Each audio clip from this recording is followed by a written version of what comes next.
Primeramente, agradecerles su tiempo y el interés de cubrir esta conferencia de prensa con un tema de fundamental importancia.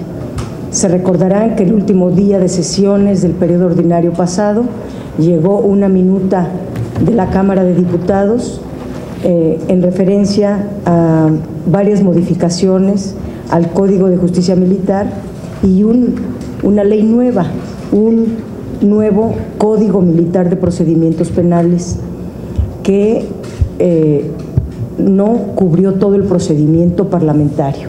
Tal como llegó de la Cámara las minutas, pasaron a la comisión, dictaminaron sin estar en el orden del día, se saltaron la primera lectura y todo fue de manera muy precipitada. Son temas de fondo que tenemos que revisar. Mal haríamos de no señalar que estos códigos son altamente perjudiciales para toda la población civil en nuestro país.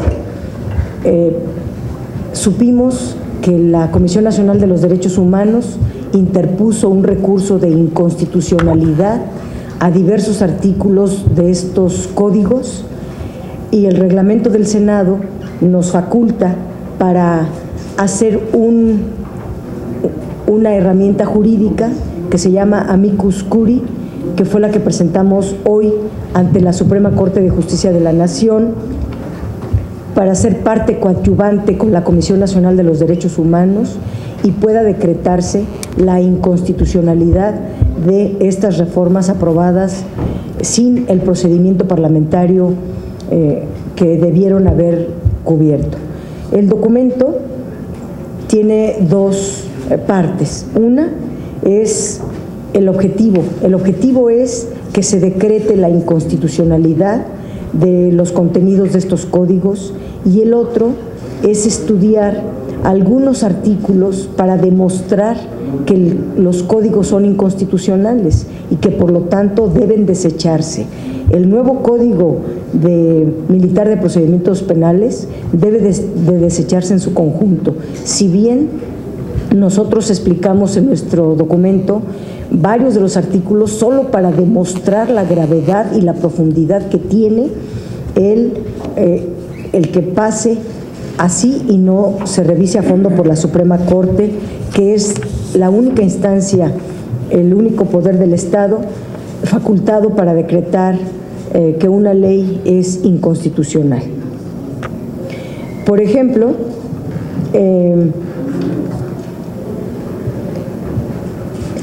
la propia Suprema Corte de Justicia de la Nación emitió pues una sentencia que estipula que el fuero militar es estrictamente militar y establece las razones por las cuales podría extenderse este fuero militar hacia el fuero civil.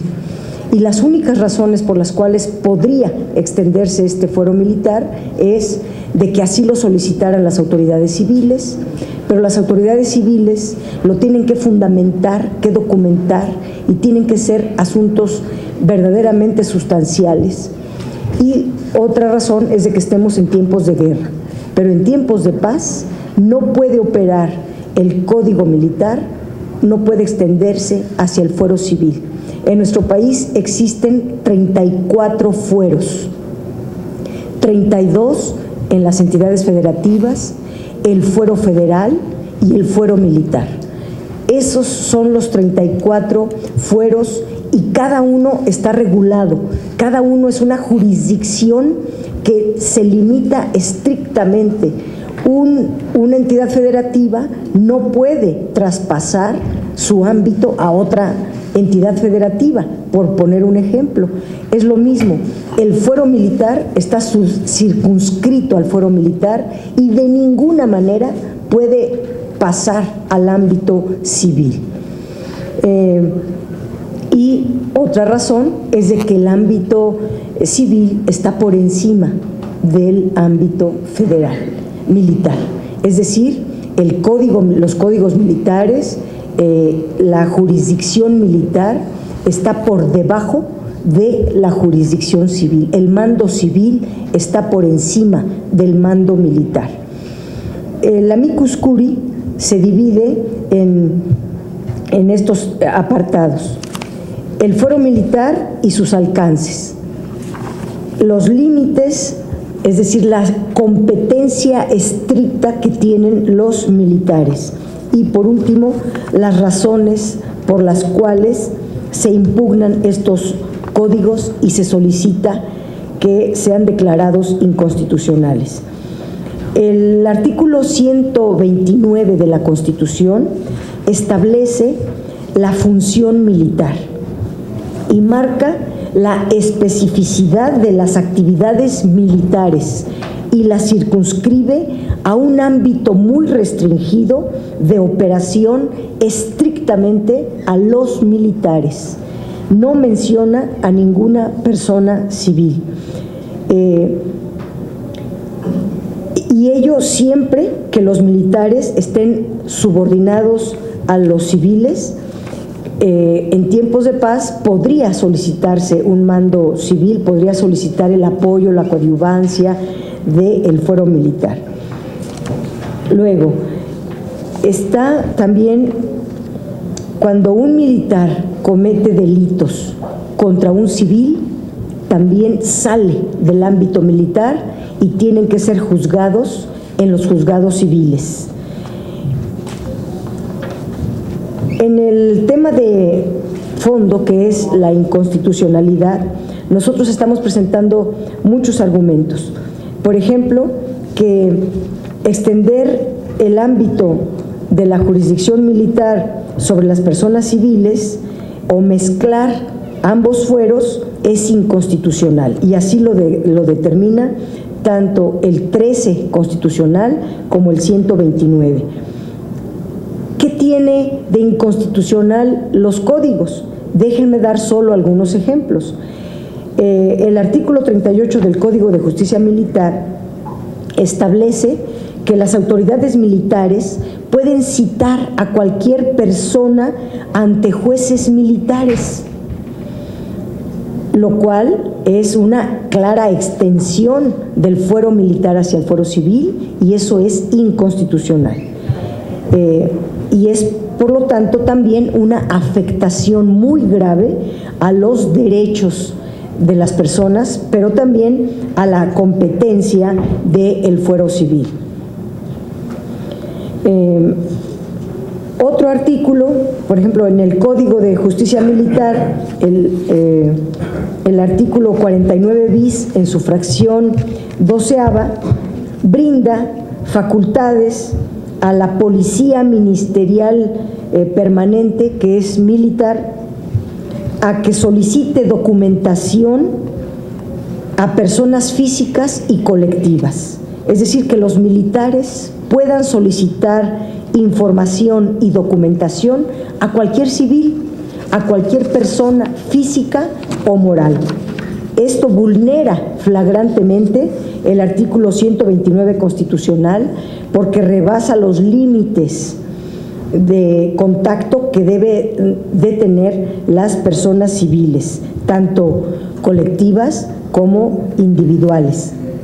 Cuando una policía o un policía militar puede solicitar información y documentación a cualquier persona física o colectiva, es indudablemente que se está extendiendo en sus límites constitucionales.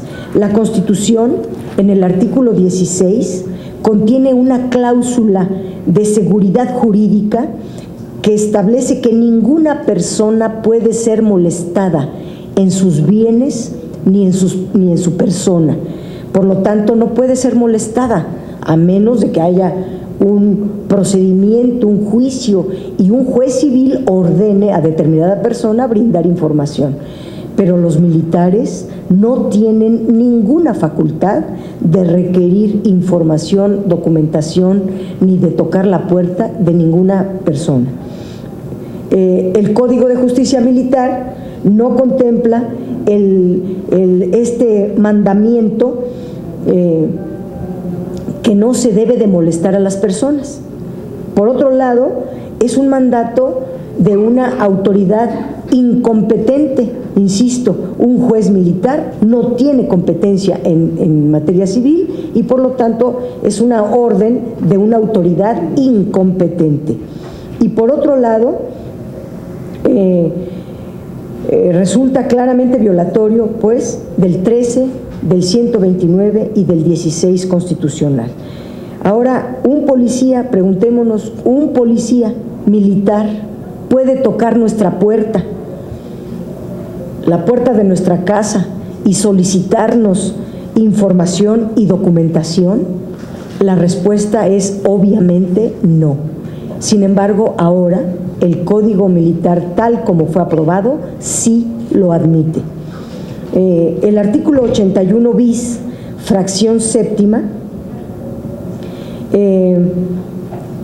está facultando al fiscal general militar para requerir a los concesionarios, permisionarios o comercializadores de los servicios de telecomunicaciones a ubicar geográficamente en tiempo real los dispositivos relacionados a determinadas personas que determinen los militares. Bueno, esto es, el documento no dice claramente fuero civil. Si dijera fuero civil, sí, porque eso ya se admitió en el Código de Procedimientos Penales. Pero hablar del Código Militar es evidentemente una violación constitucional. Por un lado, no refiere expresamente que este tipo de autorizaciones, de requerirle a los concesionarios la geolocalización de un dispositivo de una determinada persona, no le compete al fiscal militar. Eso le compete al fiscal general de la República. Y por otro lado, la fracción séptima no delimita claramente cuál es la autoridad competente. Por lo tanto, queda abierta, queda pues sujeta a que lo pueda hacer los militares, y tampoco determina que ninguna persona puede ser molestada en sus bienes. Un teléfono celular es un bien de una persona y por lo tanto no puede ser molestada esa persona en sus bienes. Están trastocando su privacidad, se vulnera sus derechos y se viola el fuero civil. Por otro lado, pues el artículo 83, fracción 13ª, está permitiendo, en el artículo 83 del Código de Justicia Militar, no especifica cuáles son los requisitos para poder requerir a los concesionarios de telecomunicaciones, por ejemplo, una información sin límite. O sea, se dan unas facultades extraordinarias a los militares para requerir a los concesionarios de telecomunicaciones y de radiodifusión, y los involucra en un asunto de militares que no tienen nada que ver las empresas de radiodifusión o de telecomunicaciones. Involucrar a estos concesionarios viola los artículos 13 y 129 de la Constitución, toda vez que ellos son civiles, toda vez que las empresas de telecomunicaciones y de radiodifusión son civiles, no son militares. Y así puedo seguirme. Es un documento muy amplio. Les estamos dando a ustedes un extracto donde estamos explicando cada artículo que estamos cuestionando, no por decir solo estos artículos son los inconstitucionales, sino que estamos extrayendo los ejemplos ostensiblemente violatorios de la Constitución para hacerlos sensibles de la gravedad que tiene el contenido de estos códigos. Y de ahí que hayamos acudido a la Suprema Corte de Justicia para que revise con prontitud, con celeridad, es decir, como una de sus prioridades más inmediatas, la revisión del recurso de inconstitucionalidad que interpuso la Comisión Nacional de los Derechos Humanos. Bueno, yo los sintetizo así. Si ustedes quieren hacerme alguna pregunta, estoy para servirles. La primera pregunta sería de por un lado, o sea, ¿cuál es la trascendencia, el riesgo tan grande que es con esto? ¿Qué es volver a la época del militarismo? ¿Qué nos representa? Sí, y después le podría hacer, cuando termine este tema, ¿le podría preguntar sobre otros temas? Sí, claro. Sí, muchas gracias. En efecto, es de extrema gravedad, porque en una dictadura mandan los militares, pero en una democracia manda el poder civil. El poder civil está por encima del poder militar, y el poder militar está circunscrito, y lo dice claramente el artículo 13 y sobre todo el 129 de la Constitución, está circunscrito a los militares. Y los militares, el fuero militar, no puede traspasar su propio fuero, no puede meterse en el ámbito civil. Eso es una violación constitucional. Ya lo decía yo, hay reglas dictadas por la Corte. ¿Bajo qué supuestos podría haber alguna excepción?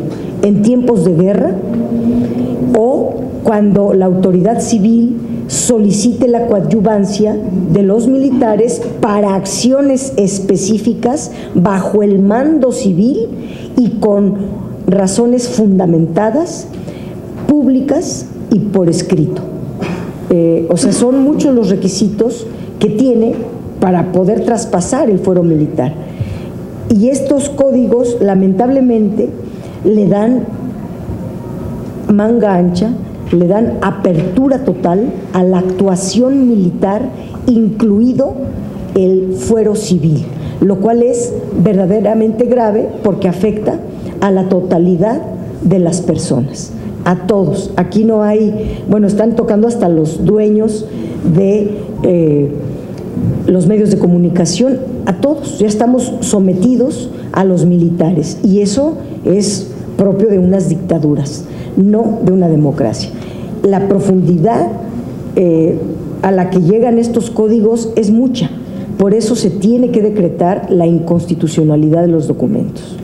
¿Hoy lo entregaron a la Suprema Corte? Se entregó un documento inicial, a reserva de que cuando esté todo el grupo parlamentario podamos ir como grupo.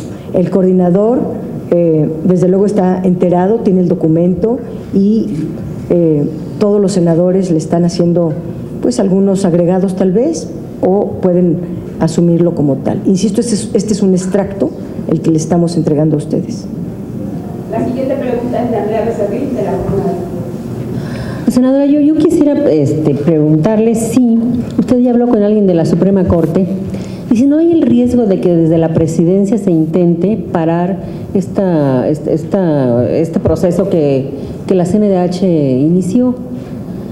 Y quisiera también preguntarle sobre otro tema. Creo que ya no hay más preguntas sobre esto. Pues al final yo le quiero preguntar otro tema. El presidente de la República debería de ser el más interesado en que se apruebe la acción de inconstitucionalidad promovida por la Comisión Nacional de los Derechos Humanos, porque justamente están violando las facultades del fuero civil, que entre otros es del Poder Ejecutivo, del Poder Legislativo, del Poder Judicial Civil. Está metiéndose en facultades que son propias del presidente de la República. Por lo tanto, él debería de ser el principal interesado. Si no lo hace, entonces pensaríamos que lo están sometiendo los militares. Y en un ambiente de tanta hostilidad, de tanta violencia, de penetración del narcotráfico hacia todos los ámbitos, estaríamos pensando entonces que los militares, a raíz de que se les permite estar en facultades de seguridad pública, se están tomando más allá facultades que les constriñe la Constitución. Sobre este mismo tema le pregunta Gerardo Segura, de Azteca Noticias. Algo muy breve, senadora. ¿Qué acciones tomar ante tal vez una negativa, alguna modificación a este Código Militar? Estamos haciendo todo lo necesario para que el pueblo de México se entere, que hagamos valer los derechos humanos que tenemos las personas, que hagamos valer los 34 fueros que establece nuestra Constitución y que no permitamos la violación a la Carta Magna.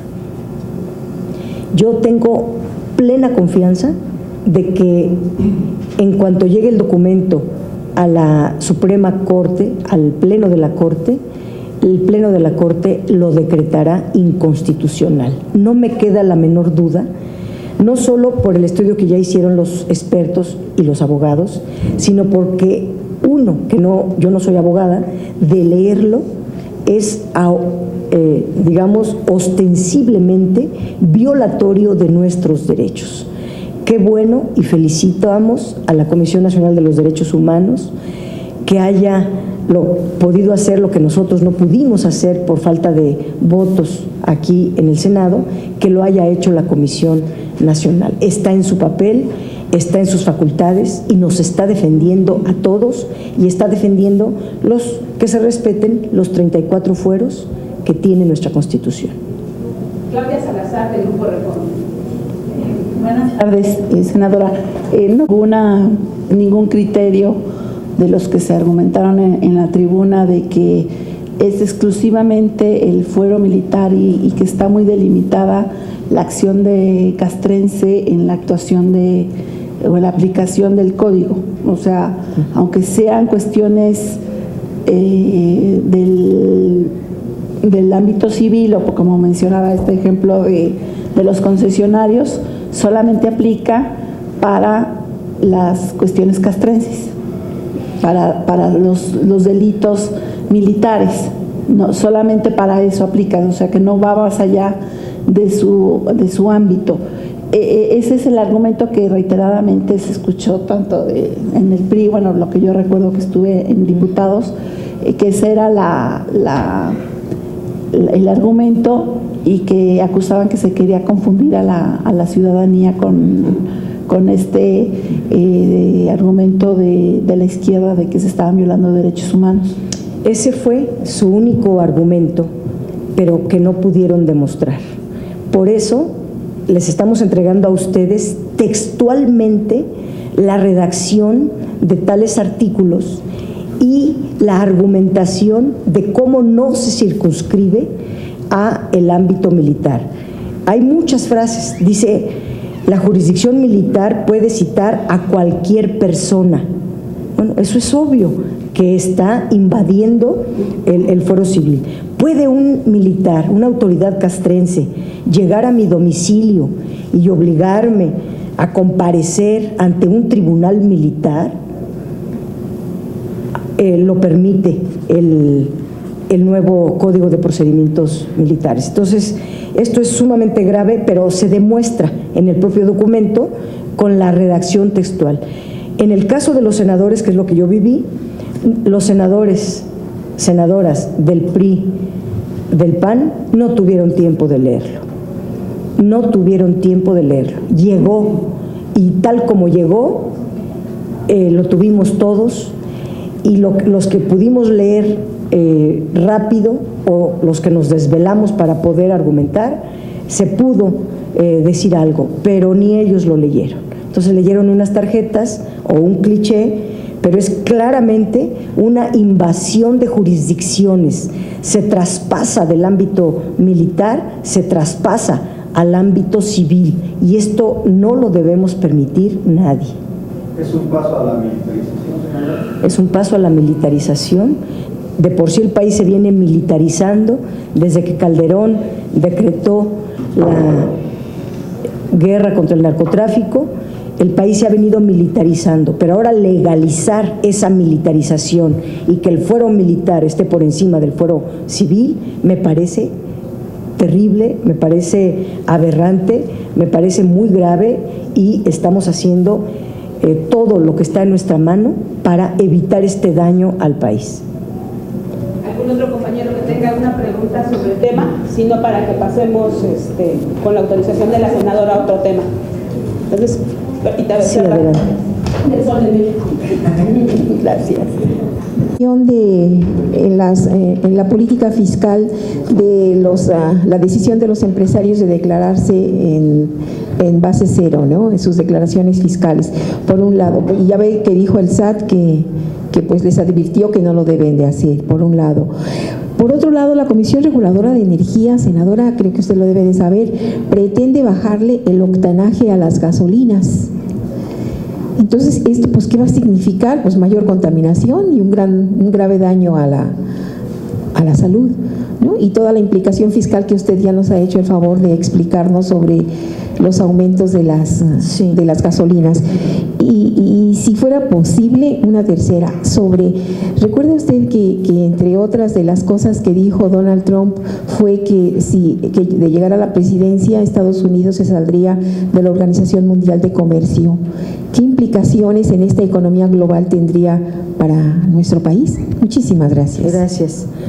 Bueno, primero de los empresarios, nadie, y mucho menos ellos que han criticado tanto, puede estar al margen de la ley. Todos estamos obligados a pagar los impuestos que nos corresponden conforme a la ley y ellos también. Pero a quien menos le queda solicitar y amenazar es a los empresarios, porque los empresarios, y hablo de las cúpulas, aquí hay que distinguir entre los pequeños y medianos empresarios, que son víctimas, como todos los contribuyentes, de que llega el cobro y no hay posibilidad de no pagar. Estamos hablando de las cúpulas empresariales que tienen derecho de picaporte con el secretario de Hacienda y pueden negociar los llamados acuerdos administrativos de facilidades fiscales, en los cuales a ellos a veces se les dan muchos privilegios de carácter fiscal, se les exenta de varios pagos, en un acuerdo de negociación elitista, cupular. Entonces ellos son los menos autorizados para amenazar al gobierno de no pagar impuestos. Qué bueno que la autoridad, qué bueno que el SAT ya dijo que tiene el SAT facultades para requerir el pago de los impuestos a todo aquel que deba de pagarlos y en el monto en que deba de cobrarse. Por otro lado, todo el tema de las gasolinas es muy grave, es muy amplio, pero agregarle, porque ayer ya ustedes han hablado mucho de el fracaso en todo caso el gran engaño y el gran fracaso de la reforma energética, que nos traería como casi único beneficio el bajar de precio la luz y las gasolinas, y ahora suben de precio.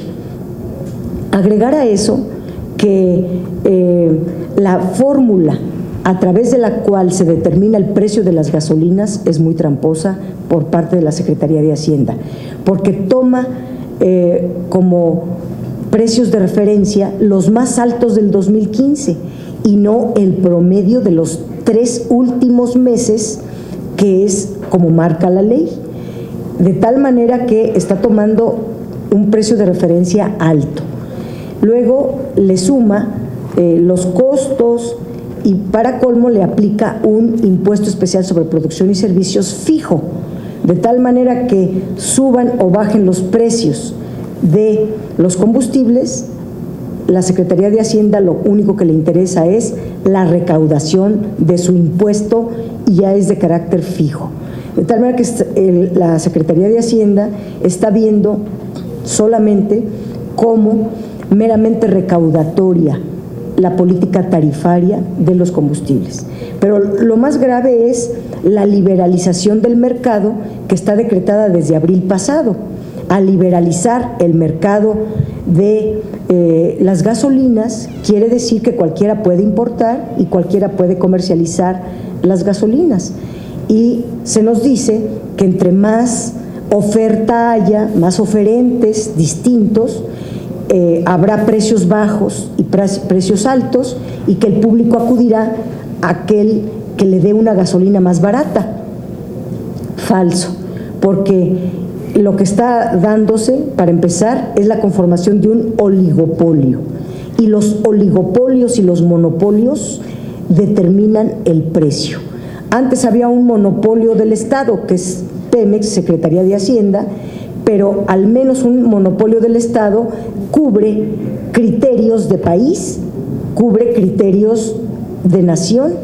Un criterio de un oligopolio o de un monopolio es criterio de la máxima ganancia. Entonces se avecina, sin duda alguna, con la apertura del mercado y la liberalización de los precios prevista para 2018, se avecina un crecimiento desproporcionado de precios de los combustibles, tanto por los distribuidores y comercializadores, porque ya van a ser los únicos, dado que a Pemex se le prohíbe vender sus gasolinas a precios más altos que a como esté el costo de importación de la gasolina. O sea, tiene que darla muy barata a los particulares. Pero es todo un tema. Y reducir el octanaje es reducir la calidad de las gasolinas. Tal vez estén pensando hacer una gasolina más corriente, más barata y en todo caso que pague el medio ambiente las consecuencias. Me parece que las autoridades de la Secretaría de Energía están dando palos de ciego y que no están cumpliendo con todos los compromisos que ellos hicieron al público de aprobarse la reforma energética. Pues Trump, como dice una cosa, dice otra, y habla de rechazar la política que ha seguido Estados Unidos en materia comercial, sobre todo. Yo la he cuestionado mucho también, pero me iría más que por Trump, por las declaraciones y los artículos que ha escrito Sanders, porque me parece una persona más serena, más estudiada, y me parece que está hablando con mucho razonamiento. Sanders está diciendo que Estados Unidos no se está beneficiando del modelo económico neoliberal, que los únicos que se benefician de este modelo son las grandes corporativos transnacionales y las oligarquías de su país, y que habla en su último artículo que ya hay 49 millones en algún nivel de pobreza en Estados Unidos, lo cual es una cifra que si no viniera de Sanders yo pondré en duda. Pero viniendo de Sanders, que es un hombre estudiado, estudioso, serio, profesional, hay que estudiar esto, y yo suscribo lo que dice Sanders. En realidad, el consenso de Washington se creó por los grandes corporativos transnacionales y por las élites del país. Y también el Tratado de Libre Comercio con América del Norte, que también lo está cuestionando Sanders y que ya está por revisarse, también lo ha dicho Hillary Clinton. Es interesantísimo lo que está pasando en las elecciones de Estados Unidos, porque nos compete directamente decir: en México necesitamos revisar el Tratado de Libre Comercio con América del Norte, porque ha venido a perjudicar varias áreas industriales de nuestro país y debe de revisarse. Ahorita ese debate se está dando en Estados Unidos, y qué bueno que se esté dando. Ya no es la Biblia que no se puede revisar, es un tratado como otro y puede revisarse. Lo vamos a revisar, vamos a entrar a fondo al análisis de todo el Telecán, a propósito de que quieran aprobar el Tratado Transpacífico, que es un complemento, y era justamente porque se veía inamovible el Telecán, y como lo veían inamovible, pues entonces hágase otro que sea complementario.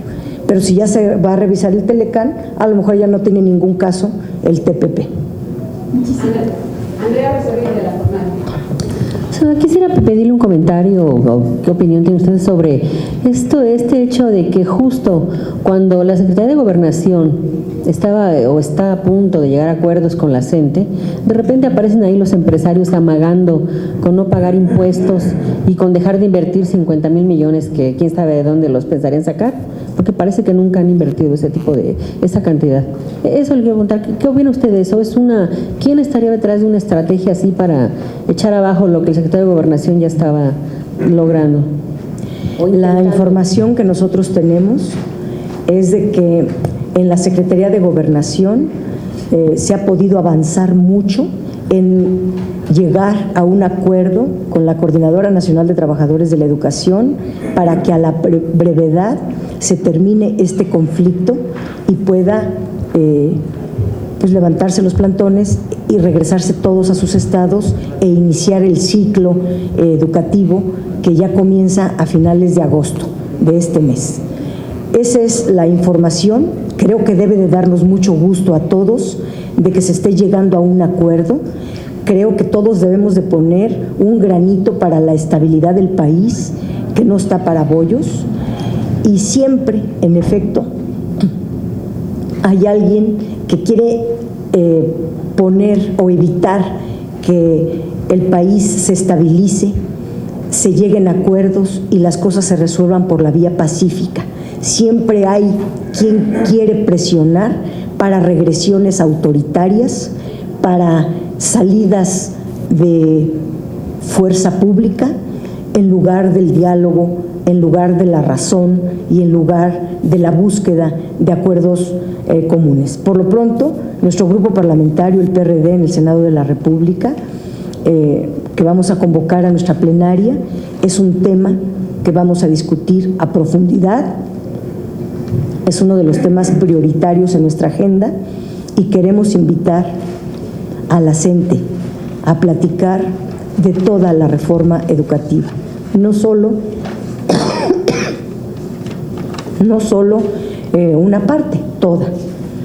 Si bien, y nosotros consideramos que este diálogo con ellos puede servir, nosotros queremos servir de plataforma para que se vea que hay muy buena voluntad de ambas partes para intentar el acuerdo.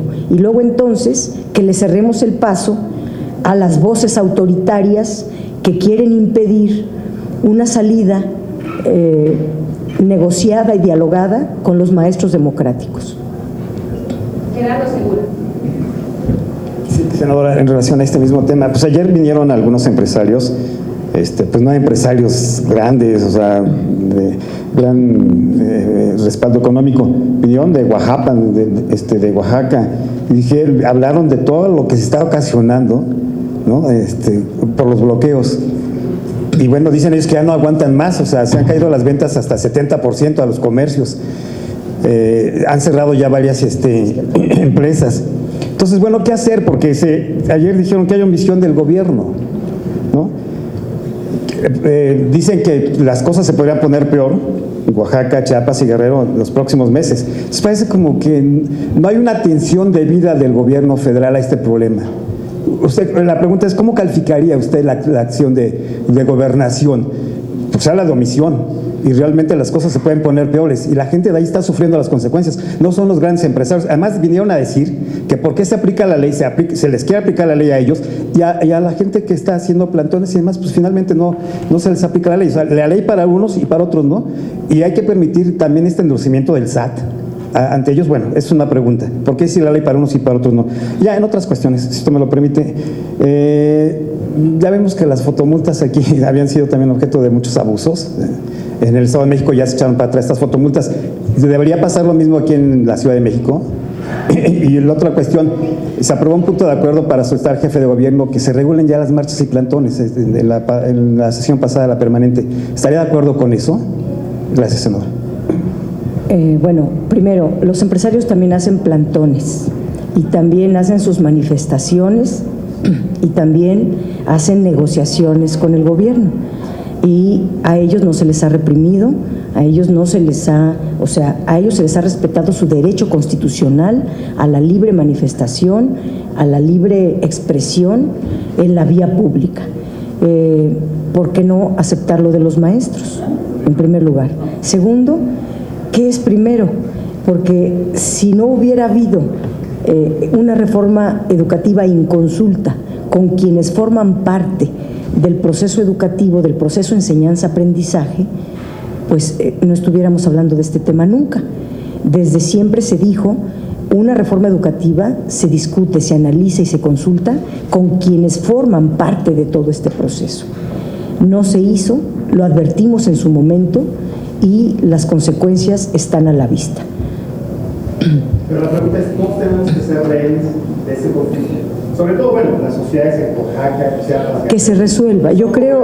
Son poblaciones también de donde hay más pobreza, ¿no? Son los que están padeciendo malas consecuencias. Mire, cuando ha habido plantones en otras ocasiones, lo que han hecho los empresarios es negociar, presionar para negociar que les den recursos.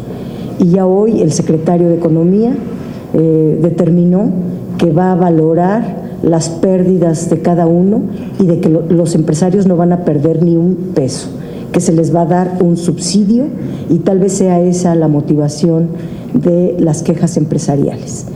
Lo que debemos nosotros insistir es que a la brevedad se resuelva el conflicto magisterial y se regresen a organizar las escuelas del siguiente ciclo. Creo que eso es el llamado que nosotros debemos hacer. En relación a las fotomultas, a mí me parece que en efecto deberían de dar marcha atrás a estas fotomultas porque no le gustaron a la gente. Y en la Ciudad de México debe de consultarse a la población y creo que tampoco está arrojando unas cantidades importantes de ingresos como para no prescindir de las fotomultas. Y en relación a la regulación de las marchas, el propio jefe de gobierno del Distrito Federal ha comentado que no tiene ninguna propuesta en materia de ley, porque eso implica un cambio constitucional que le confiere facultades solo al poder, al gobierno federal o al propio poder legislativo. Claudia Salazar. Dolores, preguntarle en relación al conflicto magisterial, los empresarios están argumentando la omisión del gobierno para poder solucionar el conflicto y la afectación de la economía local por estos bloqueos. Ya obtuvieron un primer aceptación de un juicio de amparo, de un procedimiento de amparo, que les están dando eventualmente algo de razón en cuanto a la omisión del gobierno. Lo que preguntaba también Gerardo era hasta qué grado ha sido la omisión de gobernación, o sea, sí está negociando, pero también está cediendo a todas las peticiones de los maestros para devolverles otra vez los pagos, para otra vez aceptar que no sean retirados de las plazas, para volverles a pagar a los que estaban comisionados. O sea, están cediendo a peticiones más otra vez de tipo económicas que del modelo educativo. O el modelo educativo parece ser que fue lo que quedó en segundo plano y lo que querían los maestros era dinero, simplemente dinero, seguir teniendo el dinero que antes tenían. Esa es una pregunta, cómo la omisión de un gobierno que está como atrapado entre el magisterio y los empresarios. Y sobre Duarte, ahora viene una nota en Reforma sobre nuevas propiedades que estaría adquiriendo en Estados Unidos, y él en respuesta está denunciando a Yunes también por lavado de dinero y enriquecimiento ilícito ya directamente en la PGR. ¿Qué visión tiene senadora sobre este conflicto entre Yunes y Duarte? Y todavía faltan 4 meses para que pudiera eventualmente asumir Duarte, Yunes. Sí, bueno, sí ha habido una gran omisión del gobierno federal en relación al tema educativo, pero es no haber consultado a los maestros. Esa fue la grave omisión. De no haber ocurrido esa grave omisión, el conflicto no hubiera existido. Segundo, le puedo asegurar que estos privilegios y cosas, dinero, como usted dice, los pagos, que aplica para el CENTE, todavía están. Dijeron que se iban a desaparecer, quitando el Bester Gordillo, pero todavía están. No para la CENTE. Pero le puedo asegurar que lo que se está defendiendo en este momento por parte de la CENTE son varias cosas, ellos lo han mencionado, la reforma educativa en su conjunto, pero principalmente defender su fuente de trabajo. La ley del servicio profesional docente es una ley, pero las leyes no se aplican retroactivamente. Los maestros fueron contratados con base en un contrato colectivo de trabajo y ahora quieren hacer nulo ese contrato y aplicar una ley posterior a la vigencia de ese contrato. Eso es completamente ilegal, eso es completamente inconstitucional. Si yo fui contratada por 3 años, por 6 años, pues no puede venir una ley que me destituya, porque yo fui para 6 años o 3 años, igual ellos. O sea, si tienen un contrato que les da determinadas prestaciones, por ejemplo, tener carrera magisterial considerada dentro del sueldo base, ¿por qué ahora se les separa la carrera magisterial del sueldo base? Pues para que los aguinaldos, las prestaciones sean solo sobre la base del sueldo base, que es mínimo, mínimo, mínimo. Lo que ganan los profesores, los que más ganan, son 15,000, 18,000 pesos, pero es todo lo que tienen y lo van a defender con la vida si es posible. Y yo en su lugar haría exactamente lo mismo. Lo de Duarte, estas propiedades que se encuentran todos los días en Estados Unidos, sino de un personaje, de otro,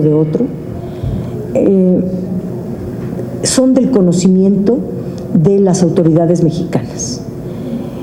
Y yo diría, debe de procederse de inmediato, antes de que se fugue Duarte, debe de acelerarse el procedimiento judicial en su contra para que una vez que carezca de fuero pueda rendir cuentas ante la autoridad judicial y ver dónde quedó todo el presupuesto público, porque no se ve aplicado en Veracruz.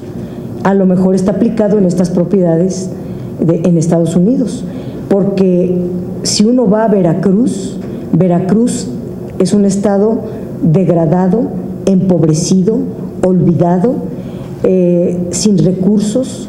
Cuando uno ve lo que les entregan cada año a los gobernadores, es demasiado el dinero que está perdido. Ha de estar aplicado en estas propiedades, tiene que investigarse, tiene que irse a fondo, pero no esperarse, sino actuar de inmediato para que, una vez terminado su encargo, porque ahorita tiene fuero, pueda rendir cuentas a las autoridades. Por cierto, el PRD en su agenda legislativa para el próximo periodo ordinario, tenemos un catálogo de asuntos. Entre otros es suprimir de una vez por todas el fuero, en todos, que no exista el fuero en México, para que, por ejemplo, casos como los de Duarte o Borges puedan comparecer ante las autoridades y no se escuden en el fuero para no rendir cuentas. Entonces, desaparecer el fuero. Y la otra es que pueda ser delito penal el venir a rendir protesta bajo protesta de decir la verdad y mientan. Porque hay muchos funcionarios que vienen, rinden bajo protesta de decir verdad y resulta que mienten. Que eso sea considerado un delito grave y no tengan escapatoria. A ver si así se van componiendo las comparecencias y no sea pues simplemente un pasaje, una pasarela, una visita que hagan y pueden mentir impunemente y no pasa absolutamente nada, entre muchas otras cosas que vamos a meter en nuestra agenda. Félix Muñiz, de Ultra Noticias. Dos cosas. Primero, hablabas ahorita de omisión del gobierno federal por no consultar a los maestros, pero en el Poder Legislativo se aprobó la reforma educativa. Entonces, también, ¿por qué los legisladores no consultaron a los maestros para aprobar esa reforma legislativa? No sé si eso se llama omisión también o algún error ahí. Y la otra, en torno a las gasolinas. El PAN está proponiendo que se reduzcan impuestos como el IEPS, y eso ayudaría a que exactamente las costaran menos. Si ustedes apoyarían o se sumarían a ese tipo de propuestas. Bueno, la reforma educativa ni siquiera se discutió en el Poder Legislativo, lamentablemente. Eso se acordó en el Pacto por México, fuera del ámbito legislativo, y era una de nuestras grandes protestas, de nuestra gran indignación, que las leyes se estuvieran haciendo por gente que no era legisladora, en domicilios particulares y no en el Congreso de la Unión. Ahí está la razón de por qué las cosas salen mal al gobierno federal.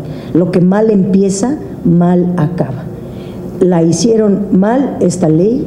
Aquí solamente pues eran los levantadedos, punto. Nosotros lo dijimos y señalamos por qué estábamos votando en contra de esta reforma. Y nosotros tenemos la autoridad para decir, criticamos desde el procedimiento hasta el contenido y advertimos las consecuencias de aprobar una reforma educativa como la aprobada. Y si se trata de bajar impuestos, yo estaría a favor. Estamos ya muy presionados, todos, de pagar muchos impuestos por todo. Nos cobran por todo. Impuestos. Entonces, si se trata de aligerar cargas fiscales, cualquiera que ésta sea, yo estaría de acuerdo. Ahora, el precio de la gasolina no va a bajar solo porque baje el IEPS, lamentablemente, porque ahora el precio de la gasolina ya no la va a poner en cuanto se libere el precio de la gasolina a partir del 2018. Ahorita se liberó el mercado y a partir del 2018 se libera el precio. Luego entonces el precio lo va a fijar los particulares, ya no la Secretaría de Hacienda. Entonces, aunque bajen o suban los impuestos, el precio lo van a poner los particulares. Y va a ser pues como todo lo que nos venden, pues a la máxima ganancia, a la lógica de la máxima ganancia. Aligerar impuestos es sano desde el punto de vista de la economía familiar, pero también es sano desde el punto de vista económico, porque eso permitiría mayores ingresos para fortalecer un poco al mercado interno y poder pues darle algún dinamismo a la economía mexicana. ¿Alguna más pregunta de los compañeros de la prensa? Muchas gracias, muchísimas gracias.